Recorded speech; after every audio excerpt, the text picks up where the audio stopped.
আজ নীরব ভারী এক শোকের দিন।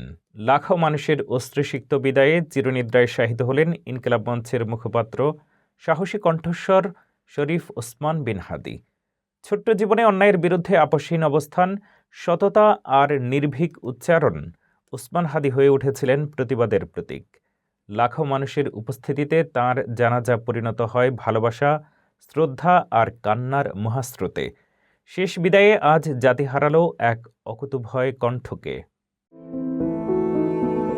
আজকের এই জানাজা কেবল একজন মানুষের বিদায় নয়, এ ছিল এক প্রতিবাদী চেতনার সম্মিলিত অশ্রু, লাখো মানুষের আহাজারিতে ভরে ওঠা এক ভালোবাসার বিদায়। ওসমান হাদীর জীবন মানেই ছিল সংগ্রাম। তিনি ছিলেন ইনকিলাব মঞ্চের মুখপাত্র, যে কণ্ঠস্বর অন্যায়ের সামনে নত হয়নি, যে সাহস ভয়কে জয় করেছিল প্রতিটি পদক্ষেপে। ক্ষমতার চাপ, ভয় কিংবা সুবিধার প্রলোভন কোনোটাই তাকে নীরব করতে পারেনি। ব্যক্তিগত লাভ নয়, ন্যায় বিচার আর মানুষের অধিকারই ছিল তার রাজনীতির কেন্দ্রবিন্দু। ওসমান হাদী বিশ্বাস করতেন, আধিপত্যবাদ ও শোষণের বিরুদ্ধে প্রতিবাদী ন্যায়ের প্রথম শর্ত।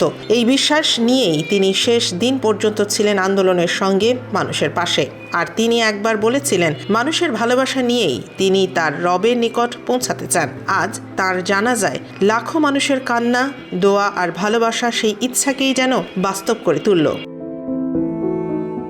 জানাজার শেষে ঢাকা বিশ্ববিদ্যালয়ের কেন্দ্রীয় মসজিদ প্রাঙ্গণে জাতীয় ও বিদ্রোহী কবি কাজী নজরুল ইসলামের কবরের পাশে চিরনিদ্রায় শায়িত করা হয় ইনকিলাব মঞ্চের আহ্বায়ক শহীদ শরীফ ওসমান হাদীকে। ওসমান হাদী আজ আর আমাদের মাঝে নেই, কিন্তু মানুষের ভালোবাসা নিয়ে প্রভুর পথে যাত্রা করা এই সাহসী মানুষটির সততা, স্পষ্ট অবস্থান আর প্রতিবাদী কণ্ঠ বাংলাদেশের ইতিহাসে রয়ে যাবে এক অমর প্রেরণা হয়ে।